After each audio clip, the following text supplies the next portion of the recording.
Good morning, Professor Sumit sir. My name is Ragini Kushwaha. I am delighted to be here today to present the topic of measures of central tendency with their applications and drawback. Now I would like to present my topic. First one is introduction to measure of central tendency. In statistic, measures of central tendency is a central value for probability distribution of a given data. There are the two types of data, ungroup and group. Second slide is our introduction of measures of central tendency. Measures of central tendency include three measurements: mean, median, mode.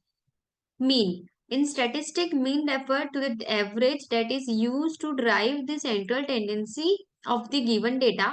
We, we use mean where the data is less scattered. Here are the formula for group and ungrouped data. X is observance, stand for observance, N is stand for number of observance, and F is frequency. Median. Median is the middle value of the list of number. To find the medians, we can arrange the observation in the ascending order. If there is odd number of observation, the median is the middle value. If the observation are in the even numbers, the median is the average of two middle value. Median is used when the data is more scattered. In this slide, median ungrouped data or number of observation. Here are the formula. Median is equal n plus 1 upon 2.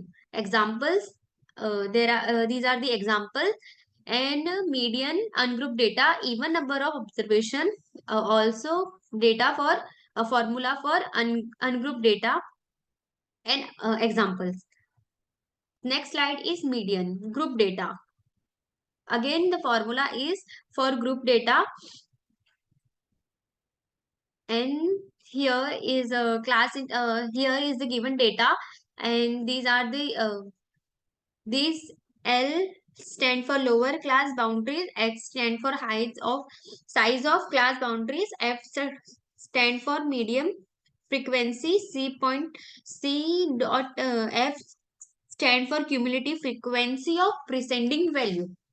And next is mode. The most repeated value in the set of data is said as mode. There are the two or more than two modes in the data. Example, here 8 is the mode. You can say 7 is the mode.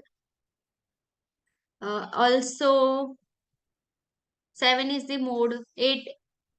These are the R mode.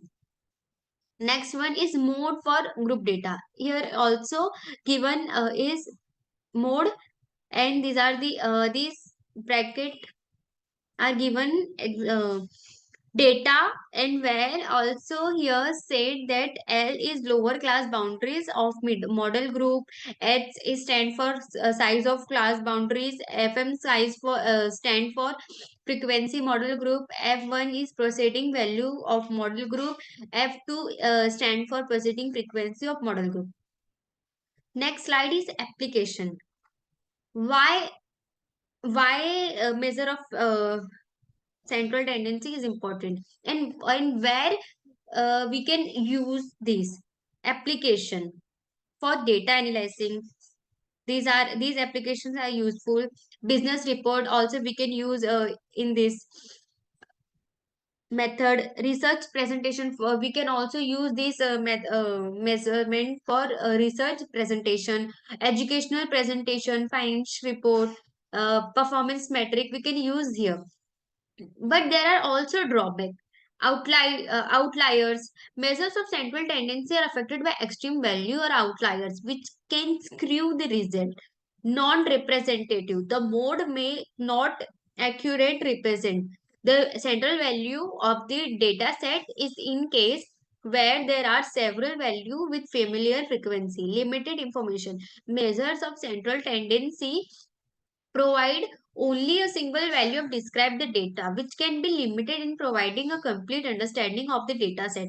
Bias sample. Measures of central tendency can be affected by bias sample, which can lead to an inaccurate conclusion. In conclusion of this presentation, in conclusion, measures of central tendency are essential tool for summarizing and analyzing data in meaningful way. This help to understand us for the typical and central set of data and provide us with a valuable insight into the data's distribution. The three most commonly used measures of central tendency are mean, median, and mode.